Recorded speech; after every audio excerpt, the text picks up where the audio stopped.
Hello guys, welcome back to my law and judiciary channel. दोस्तों, आज हम देखने वाले हैं जो पुणे पोर्श एक्सीडेंट केस है उसमें एग्जैक्टली क्या हुआ था। ये स्टोरी सबको पता है, बट लीगल तौर पे उसमें कौन से एक्ट लगाए गए हैं, कौन से सेक्शंस लगाए गए हैं आईपीसी के, वो आज हम लोग देखने वाले हैं।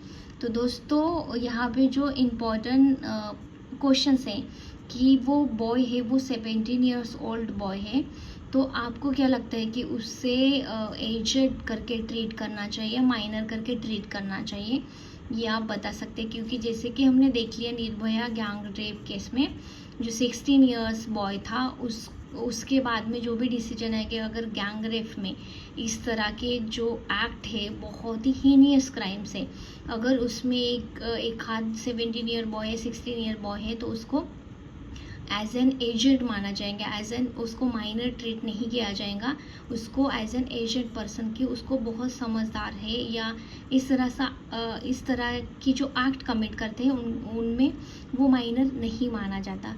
तो क्या इस केस में भी इससे होने वाला है या नहीं?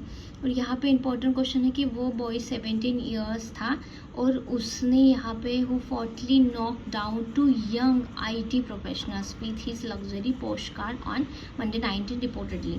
तो यहाँ पे जो है उसने बहुत ही हेवीली ड्रंक किया था while he was driving accident. Because of that accident तो वहाँ पे 204 लोग, किसी का मानना है कि वहाँ पे 200 के ऊपर स्पीड गाड़ी चला रहा, तो ऑब्वियसली वहाँ पे अगर कोई भी गाड़ी किसी को भी जाके टकराती है, किसी भी पर्सन को, तो वहाँ पे डेथ होने के चांसेस बहुत ज़्यादा होते हैं। तो इसमें कोर्ट ने जो केसेस लगाए, वो 17 ईयर्स बॉय था और उसने इतनी ज़्यादा कंज्यूम कर रखी थी जो ड्रिंक थी, तो उसमें उसका टोटल बिल 48,000 है। उससे आपको अंदाज़ा हो सकता है कि उसने कितनी दारू कंज्यूम की होंगी। दूसरी बात है कि यहाँ पे they have been book under IPC section 201। तो 201 यहाँ पे causing disappearance of evidence of offence. तो 201 यहाँ पे disappearance of evidence of the offense which is a bailable offense, hence they should be sent to the jail custody। यहाँ पे जो person Patil नाम का, उन्होंने कहा है कि यहाँ पे एविडेंस को छेड़छाड़ करने की कोशिश की गई है और यहाँ पे पैम्परिंग ऑफ एविडेंस क्रिएट किए गए हैं, तो उसका भी यहाँ पे उल्लेख हो सकता है। देन IPC की इम्पोर्टेंट धारा है 304A। अर्लियर जब पुलिस स्टेशन में उन्होंने फर्स्ट टाइम केस दर्ज किया था, तो उनके ऊपर ओनली 304 ही लगाया गया था, बट लैटर ऑन 304A उनमें लगाया गया, देन 309, देन 337, 338 एंड देन 427। तो एक्चुअली ये धाराएं क्या है ये हम लोग समझ लेते हैं। तो दोस्तों, सेक्शन 279 IPC कहता है यहाँ पे exclusively to rash negligence driving, जो पब्लिक वे में किया जाता है, उसके लिए ये धाराएं लागू की जाती हैं। Then remaining section 304A, 337 and 338 of IPC यहाँ पे अप्लाई किया जाता है इन केस वहाँ पे किसी के डेथ और physical harm to another person due to rash and negligence act of the person.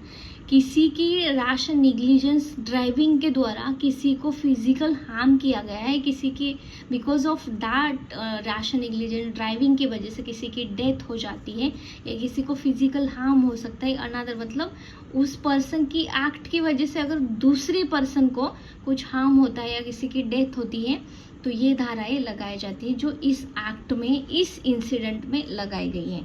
तो दोस्तों, आपके लिए यहाँ पे इन शॉर्ट पे मैंने only I just wanted to tell you that how we can correlate with actual जो एग्जाम्पल होते हैं, उसके द्वारा अगर IPC को पढ़ा जाए तो बहुत अच्छी तरह से हम लोग याद रख सकते हैं। तो यहाँ पे मैं 2 और 3 क्वेश्चन आपको बताने वाली हूँ, उसके आंसर्स आपको खुद ढूंढने हैं। तो दोस्तों, यहाँ पे मोटर व्हीकल एक्ट में से कौन सी धाराएं लगाई गई है ये आपको बताना है इन कमेंट बॉक्स में, या आप खुद स्टडी कर सकते हैं।